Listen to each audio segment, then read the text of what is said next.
ดีท่านผู้ชมอันนี้เฮาหาก็มาจ่ายซองเนาะกำฮอดวัดนาแก่ก็เลยพ้นตกนี่ท่านผู้ชมนี่บรรยากาศพ้นตกเด้อนี่เลยอยู่สวรรณเขตนี่นี่ตกพ้นตกแห้งนี่พ้นตกเบิ่งฮะวัดนาแก่นะพ้นตกแห้งมื้อนี้แหละเห็นพ้นตกนะบ่โดนแล้วฝนยังบ่ได้ตกมื้อนี้พ้นตกแห้งให้ท่านผู้ชมเบิ่งนำกันบรรยากาศในมื้อนี้เย็นพร้อมท่านผู้ชมชุ่มชื้นนี่บรรยากาศชุ่มชื้นเย็นดีเลยท่านผู้ชมมื้อนี้นะเบิ่งฝนลิ้นเมิดต้นไม้ใบหญ้ามังหยอกมังยมกุฏิวิหารตัวบรรยากาศเย็นท่านผู้ชมเย็นแห้งเลยฝนตกกันนี่บรรยากาศในได้เรื่องท่านผู้ชมมื้อนี้บรรยากาศเอาหายเป็นใจขนาดนี้นี่อันนั้นคือสลาฮอแจก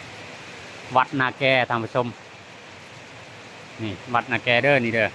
เดินวัดนี่ต้นไม้ใบหญ้าตัวต้นไม้ใบหญ้านี่บรรยากาศอ้อมนกกระหลายโอ้โตเย็นทำเย็นไรเหมาะสมฝนตกแบบนี้นะต้นไม้ก็เริ่มงามเลยถ่ายบรรยากาศอยู่เดินของวัดนาแกนี่ต้นนาคือห่อแจกท่านผู้ชมสวยงามเนาะท่านผู้ชมมีนกบินพร้อมพุ่นบินไปมาสีก็งามอีกสีนกงามนี่โอ้ยงามไรบรรยากาศนี่ถ่ายทำชมเบิงน้ำกระเด้อวัดนาแก่ก็ได้เคยมาเลยงามไรนี่ความสวยงามของวัดนาแก่ฝนตกเป็นนี่โอ้ยต้นไม้ใบหญ้าเขียวงามท่านผู้ชมนี่แหละเพิ่นว่าน้ำคือชีวิตอยู่บนใดมีน้ำบนนั้นกับชีวิตชีวากับสวยสดงดงามท่านผู้ชมบ่ว่าต้นไม้ใบหญ้าเนาะก็อุดมสมบูรณ์ได้นี่เมื่อฝนตกแล้วนี่เลี้ยวไปทางใดก็สะอาดหูสะอาดตาท่านผู้ชมนี่ถ่ายให้ท่านผู้ชมเบิ่งนำกันบรรยากาศมอมนี่ถ้าว่าผู้ใดเคยเข้าวัดนาแก่กับเบิ่งเด้อในคลิปนี้เด้อนี่ท่านผู้ชมพระพุทธรูปก็งามมาเลยนี่สีสวยสดงดงามนี่บรรยากาศนี่เดินวัดเดินว่านี่งามร้ายท่านผู้ชมนี่เด้อท่านผู้ชมเด้อเบิ่งนำกันเด้อห่อแจกอะงามนี่ความสวยสดงามของวัดนาแก่ท่านผู้ชมถนนหนทางก็งามเด้อนี่นะมื้อนี้ละฝนตกนะโอ้ยนี่ถ่ายท่านผู้ชมเบิ่งนำกันท่านผู้ชมบรรยากาศสองข้างทางของนครไกรสอนพรหมวิหารท่านผู้ชมนี่เบิ่งนำกันโอ้สุดยอดท่านผู้ชมมื้อนี้นะฝนลิ้นในใจขนาดเลยปีนี้เป็นครั้งแรกนี่ฝนตกแห้งแบบนี้นะนี่นะเบิ้งบรรยากาศนี่ได้เรื่องแล้วนี่อันนี้ครับน้ำประปาสวรรณเขตนี่เด้อท่านผู้ชมเด้อนี่ให้ท่านผู้ชมได้รับชมนำกันท่านผู้ชมนี่บรรยากาศความงามของสวรรณเขตเท่าไรนี่นะพอได้อยู่สวรรณเขตก็จะได้เห็นนี่บรรยากาศเส้นทางเข้มคล้องท่านผู้ชมอันนี้นะนี่บรรยากาศนี่โอ้งาม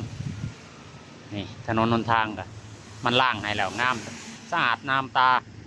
นี่เพื่อนพ่อแม่ประชาชนโอ้งามหลายนี่ท่านผู้ชมนี่อันนี้คือวัดหัวเมืองด้วยท่านผู้ชมเขาวัดหัวเมืองเบิ้งนี่วัดหัวเมืองกับต้นไม้ใบหญ้าก็งามนี่สวยสดงดงามเบิ้งความสวยสดงดงามของวัดวาอารามคนตกแต่งโอ้งามเลยท่านผู้ชมอันนี้ก็เดินวัดของวัดหัวเมืองท่านผู้ชม นี่งามหลายท่านผู้ชมให้ทางผู้ชมได้เบิ่งนำกันเด้อนี่เด้อได้เบิ่งก็เป็นบุญตาได้ท่านผู้ชมนี่เห็นบอกพระพุทธรูปวัดหูเมืองนี่งามหลายท่านผู้ชมสีเพิ่นกำลังทาใหม่เด้นี่โอ้งามต้นไม้ใบหญ้าก็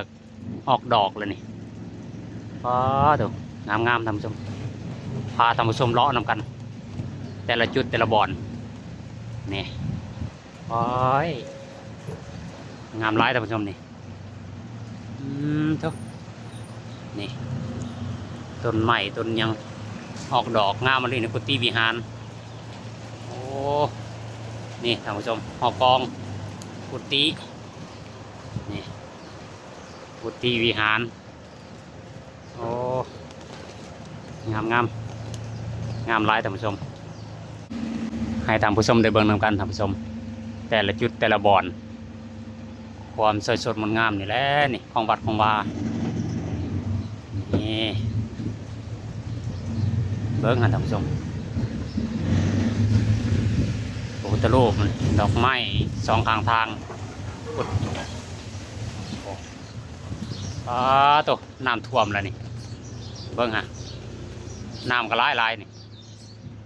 นกหนูปูปีกก็ไหลท่านผู้ชมบรรยากาศแบบนี้หาชมได้ยากได้ท่านผู้ชมโอ้นี่อ๋อตัวอ๋อนี่งามถ่ายบรรยากาศทางให้พร้อมให้เบิ่งคลิปเดียวนี่จบนี่ว้ายพูดเลยว่าตัวเมืองไก่ซ้อนอยู่บนใดนี่ท่านผู้ชมแต่ละเส้นทางนี่หูรอดขอให้เบิ่งคลิปนี่จบจะถ่ายให้เบิ่งนี่สองข้างทางนี่อันนี้คือเส้นทางอยู่วัดหูเมืองท่านผู้ชมนี่ให้ทางผู้ชมเบิ่งนำกันแต่ละจุดแต่ละบ่อนนี่บรรยากาศเส้นทางนี่เขายังบ่เคยมาได้ทางเพิ่มแบบว่ามาอยู่แต่บ่เคยถ่ายคลิปนะเมื่อนี้เขาจะถ่ายคลิปให้ทางผู้ชมได้เบิ่งนำกันนกกระไรนี่ท่านผู้ชมเห็นอยู่ป่าวะนกบินเจิดอยู่ถึงฟ้าเลยมันเย็นนะท่านผู้ชมบรรยากาศนี่เย็นเลยนกนูปูปีกก็ออกมาเลยบรรยากาศนี่เนี่ยคักไม่ยังก็สดชื่นแล้วบอกว่าแต่สัตว์สาวสิ่งคนก็คือกันบรรยากาศเป็นนี่บรรยากาศสดชื่นเพราะว่าอากาศมันร้อนมาหลายมื้อเลยท่านผู้ชมก็เลยมื้อนี้ก็เลยฝนตกนี่อันนี้คือเส้นทางตลาดใหญ่เด้อท่านผู้ชมเด้อตลาดใหญ่อยู่สวรรณเขตท่านผู้ชม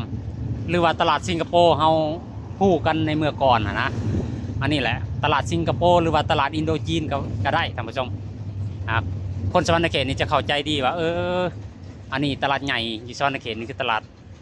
สิงคโปร์หรือว่าตลาดอินโดจีนโมเมนต์ตลาดสิงคโปร์ท่านผู้ชมโมเมนต์ตลาดอินโดจีนเด้อตลาดสิงคโปร์สองข้างทางเบื้องนี้ก็โอ้ยงามท่านผู้ชมน้ำมันน้ำพลมันละซาล่างสิ่งสกปรกนี่ท่านผู้ชมมีแต่ความสวยสดงามแล้วแต่นี่ต่อไปนะตลาดสวรรค์ไซนี่ท่านผู้ชมหรือว่าตลาดสิงคโปร์เด้อนี่เลยท่านผู้ชมนี่อันนี้ก็คือ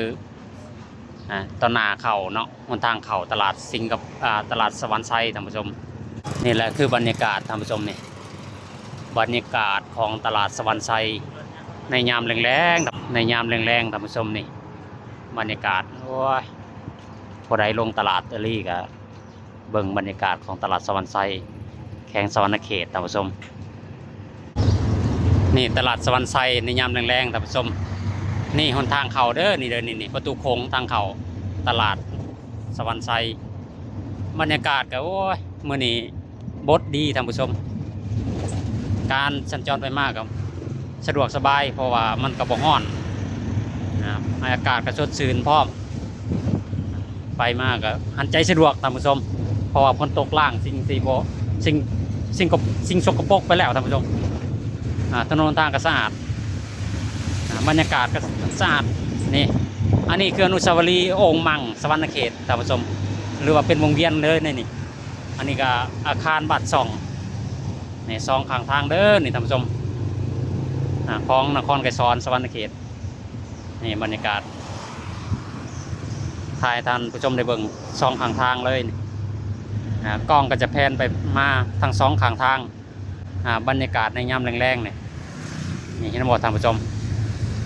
ตึกอาคารต่างๆของแขงสวรรณเขตเด้อนี่เด้อนี่เบิ่งนำกันท่านผู้ชมผู้ใดเคยมากอะเบิ่งพื้นความจำท่านผู้ชมถ้าว่าผู้ใดบ่เคยมากอะให้เบิ่งเอาบรรยากาศของแขงสวรรณเขตอันนี้คือใจกลางได้นี่ใจกลางนครไกรสอนเลยล่ะใจกลางเมืองเลยท่านผู้ชมนี่เกิดชานบ้านแป้นครับที่ประมาณนี่แขงสวรรณเขตอันนี้ก็เป็นตลาดบนขายเครื่องเนาะขายเครื่องขายของกอกของกินนี่แผนกล้องให้ท่านผู้ชมได้เบิ่งกันแต่ละจุดแต่ละบอนนี่บรรยากาศในยามแรงๆท่านผู้ชมนี่บรรยากาศในยามแรงๆเด้อท่านผู้ชมเด้อนี่เห็นบ่อด้านหลังนี่ก็คนขี่รถจักรอยู่ในขณะนี้ก็เลยแผนกล้องให้ท่านผู้ชมได้เบิ่งกันเลยบรรยากาศเป็นนี่โอ้ยดีขนาดบรรยากาศท่านผู้ชมทางท้ายรถนี่ก็โอ้ยบรรยากาศดีนี่ท่านผู้ชมนี่ถนนทางที่แผนกล้องให้ท่านผู้ชมไปเบิ่งแต่ละจุดแต่ละบอนเด้อท่านผู้ชมเด้อถนนหนทางแต่ละจุดแต่ละบอนของแขงสวรรณเขตตัวอันนี้ก็บ่ทำอันนี้ก็เป็นปั๊มน้ำมันเก่านี่ท่านผู้ชม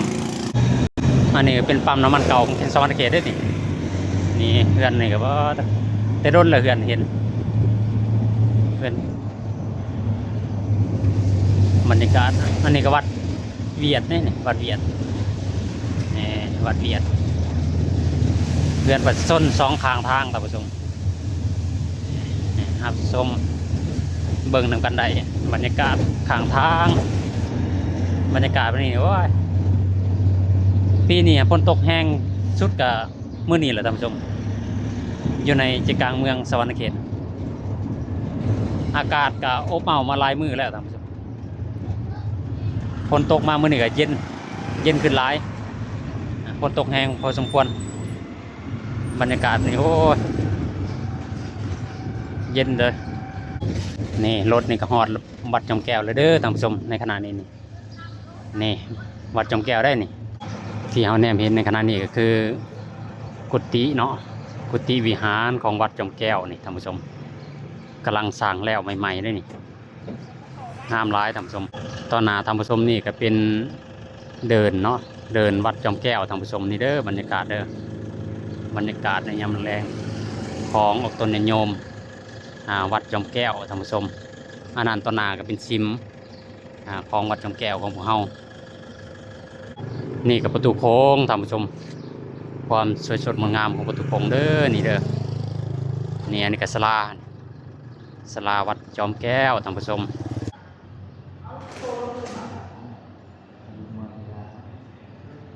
หน่อยที่พอดีอยู่ตักบาตรครับ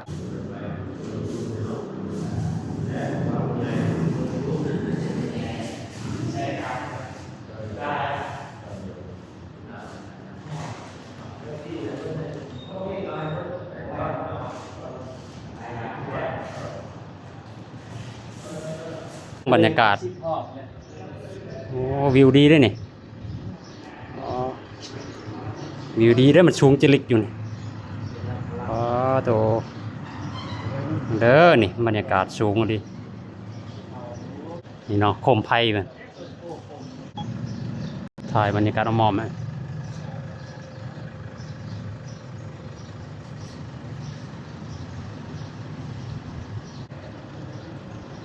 ถ่ายบรรยากาศอยู่ทึ่งให้เบิ่งความงามโอ้ย